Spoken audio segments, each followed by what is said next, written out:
পিছত এইবিলাক কথা হিমন্ত বিশ্ব শৰ্মা ডুবাইত পলাই যাব নেকি জিকিয়া মানুহটো মই CMৰ ওঠ ল'ম নে ডুবাইত যাম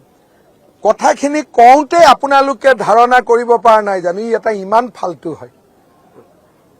অসমত ৬৫খন আসন লৈ হওক ১০০খন আসন লৈ হওক গভৰ্ণমেণ্টটো বিজেপিৰে হ'ব কাৰোতো অসমৰ মানুহৰ ডাউট নাই মই মুখ্যমন্ত্ৰীৰ শপত ল'ম নে ডুবাইত পলাই যাম জীৱনত মোৰ বেয়া দিন অহা নাই নেকি মই গুৱাহাটীৰ পৰা হিলিছো নেকি মোৰ ৱাইফটো ব্ৰিটিছ নহয় মই ক'ত যাম ডুবাইত গ'লে মোক কোনে ৰাখিব আমেৰিকাত গ'লে ট্ৰাম্পে ৰাখিব নেকি আপোনালোকে জানে মানুহ ইমান ফালতু বুলি ভাবে নেকি ট্ৰাম্পে ভিসা দিয়াই বন্ধ কৰি দিছে মানুহক তাৰমানে মোৰ এটা ট্ৰাম্পৰ লগতো ফিটিং থাকিব লাগিব